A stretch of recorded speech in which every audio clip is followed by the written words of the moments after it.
Kali ini saya akan membahas ide bisnis jasa. Jadi Anda bisa eksekusi ide bisnis jasa apapun tanpa Anda harus keluar modal yang besar. Memang kalau saya alirannya adalah bagaimana dengan modal yang sangat kecil Anda bisa memulai bisnis apapun, termasuk bisnis jasa yang saya mau jelaskan kali ini.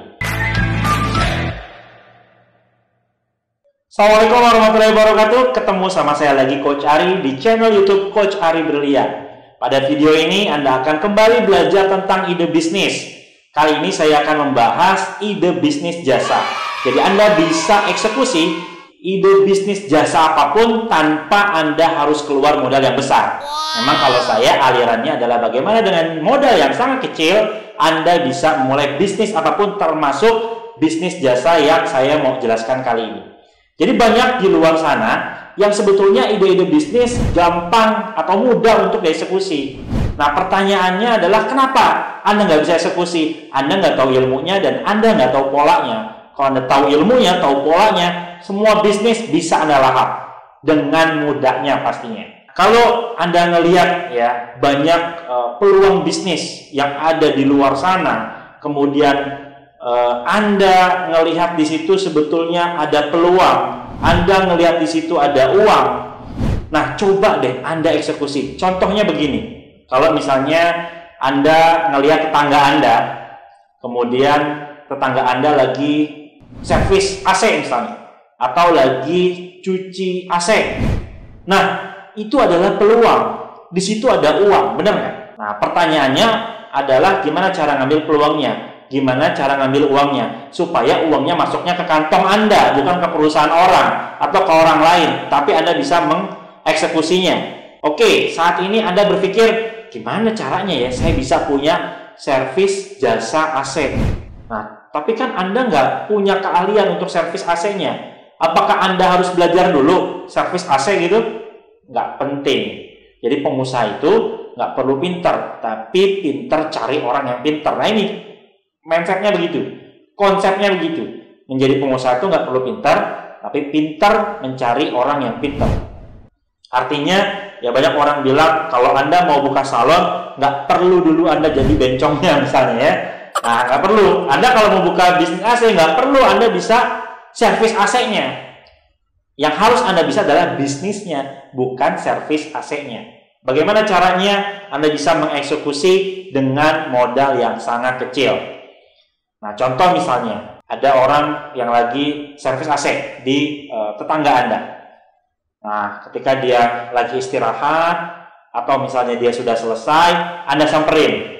Anda bilang begini, Pak, ini kantornya di mana? Saya mah belum punya kantor. Saya mah panggilan rumahan. Informasinya dari mana, Pak? Ya, dari mulut ke mulut aja. Nah, misalnya begitu ya. Nah, Anda bilang begini, mau nggak kalau saya bantu untuk jualin jasanya? Mau nggak saya bantu untuk kasih tahu ke orang-orang kalau mau servis AC, kalau mau nyuci AC, silakan ke Bapak. Mau nggak, Pak? Nah, kata kuncinya sekali lagi adalah membantu. Anda tawarin kayak gitu. Mau nggak, Pak, saya bantu pasarin? Kalau dia mindsetnya terbuka, dia bilang mau. Apalagi dia nggak punya platform atau dia nggak punya strategi marketing gitu. Ya, mengandalkan dari mulut ke mulut aja, pasti mau. Oke, Pak. Nah, di situ Anda tanya, Pak, kalau nyuci AC biasanya berapa, Pak?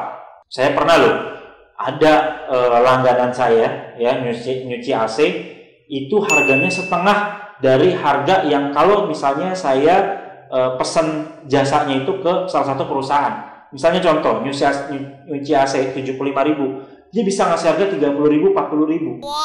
Kalau Anda jual 75.000 juga, Anda masih dapat selisih 35.000. Anda masih selisih 45.000, itu lumayan banget. Nah, apa yang saya ajarkan ke Anda?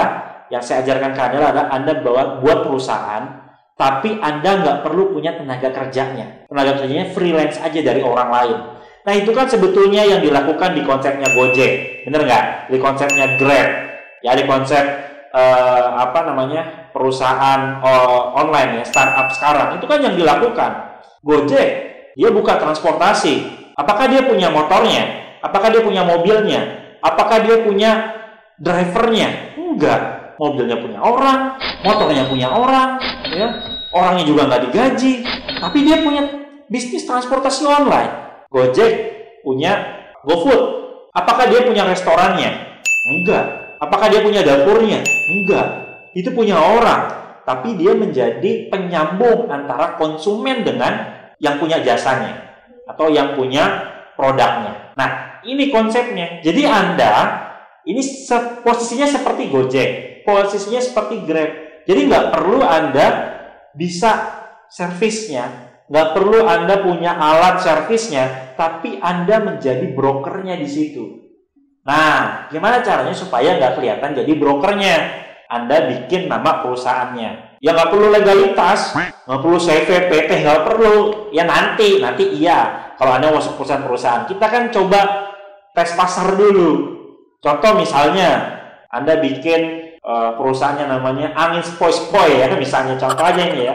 Taruh deh alamat rumah Anda, taruh deh nomor telepon Anda. Nah, kalau ada orang yang mau pesen jasanya, datangnya nanti, teleponnya nanti ke Anda, ke rumah Anda, ke tempat Anda nanti, nelponnya. Jarang kok orang yang datang. Saya seumur-umur cuci AC, servis AC, itu telepon aja orangnya datang. Nggak saya datang ke tempat servis AC-nya. Ngapain juga gitu. Jadi yang harus Anda lakukan tadi, bikin perusahaannya. Nah, namanya aja, nggak perlu daftar CV, nggak perlu daftar PT. Yang Anda harus modal adalah Anda modal kaos. Nah, gini nih, misal Anda bikin nih Angin Sepoi-Sepoi, alamat, nomor telepon. Anda bilang sama si tukang servis AC-nya, Anda bilang gini, Pak, kalau nanti ada orderan dari saya, Bapak ke sana itu jangan pakai seragam biasa ya Pak ya, pakai seragam saya, pakai kaos yang dari saya. Wih, itu kan kesannya eksklusif kan, seperti punya perusahaan besar gitu. Padahal sih, ya tukang AC-nya bukan tukang AC kita, alatnya bukan alat kita gitu ya, tapi deal-dealan sama dia. Pak, kalau nanti klien saya, Bapak taunya pembayaran dari saya, Bapak nggak usah minta bayaran dari dia, orang pembayaran bisa transfer. Itu kan sama seperti Gojek juga seperti itu. Kalau misalnya mau ngasih cash, fair-fairan aja. Saya harganya sekian. Kalau Bapak sudah deal sama saya sekian, nanti selisihnya tinggal saya ambil ke Bapak. Nanti tinggal dealan. Ya gimana caranya konsumen Anda tidak diambil langsung oleh si orang tadi. Bilang, Pak, kalau mau sama saya bisnisnya manjang, kita saling jujur ya Pak ya. Nah, Bapak nggak perlu bilang saya ini sebetulnya hanya kerjasama. Nggak perlu bilang kayak gitu. Nanti taunya Bapak dapat orderan terus dari saya supaya manjang Pak. Ya kalau ada 1-2, ya udah nggak masalah. Anda cari lagi yang memang jujur. Kalau Anda sudah mulai dengan dia, nanti Anda cari lagi tuh supplier lainnya. Anda cari pekerja-pekerja lainnya. Nah supaya alternatifnya banyak. Contoh misalnya hari ini misalnya ada 10 orderan. Nah kan kalau cuma ngandelin 1 orang kan nggak bisa kemana-mana. Nah 10 orang ini kalau Anda punya 10-nya Anda bisa sebar. Nanti mana yang nggak jujur nggak usah Anda pakai. Ya, cari yang jujur saja yang Anda pakai. Nah, dengan kayak begitu nanti Anda sudah mulai paham. Oh, oke, begini caranya. Oh, caranya begini cash flow-nya. Oh, begini cara marketingnya. Nah, mulai deh Anda ngerekrut karyawan. Nah, kalau misalnya Anda kesulitan rekrut karyawan sudah jago karena di desa main sendiri, ya Anda pakai yang memang dia belum bisa apa-apa, tapi dia punya passion di teknik gitu, ya, di bongkar-bongkar alat gitu ya. Nah, bongkar tapi tetap bisa masangnya gitu ya. Jangan bongkar doang tapi masang nggak bisa.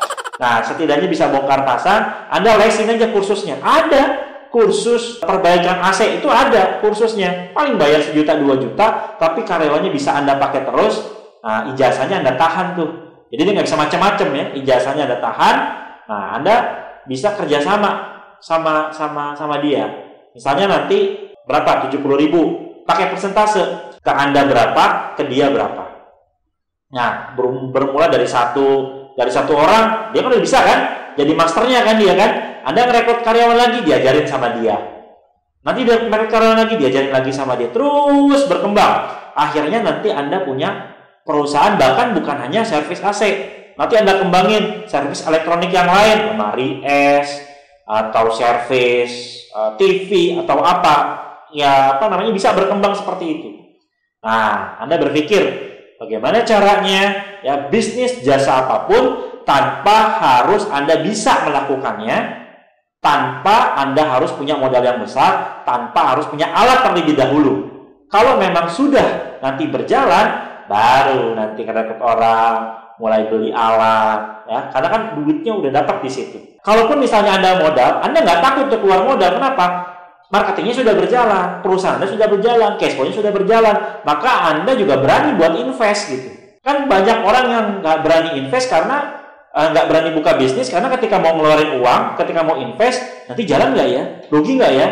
Tapi kan kalau marketnya sudah ada orang yang beli, nggak masalah dong. Kalau misalnya Anda beli alatnya, kalau Anda invest ke tenaga kerjanya, gaji orang, kan sudah berjalan duitnya, nggak masalah. Dan ini bisa dipakai untuk bisnis jasa apapun. Nggak hanya servis AC, misal servis sofa. Nah, tapi saran saya, kalau kayak gini berarti saya bisa servis apapun bisa gitu ya. Ya satu-satu dulu. Kalau mesin sudah mahir, ya kalau Anda sudah, misalnya Anda tinggal di satu kota Bandung, Anda kuasai tuh servis AC Bandung tuh Anda yang handle. Nah, baru nanti beralih ke servis-servis yang lainnya. Nah, itu ide dari saya. Silakan Anda eksekusi karena modalnya sangat kecil. Tinggal butuh keberanian Anda untuk nego ke orang. Kalau nggak mau gimana coach orangnya? Ya cari orang lain. Kalau nggak mau, cari lagi sampai ketemu yang mau. Kalau Anda rasa materi ini, kalau Anda rasa ide ini sangat bermanfaat untuk Anda, silakan Anda subscribe channel ini, silakan Anda komen dan Anda share ke banyak orang supaya manfaatnya lebih banyak lagi. Assalamualaikum warahmatullahi wabarakatuh.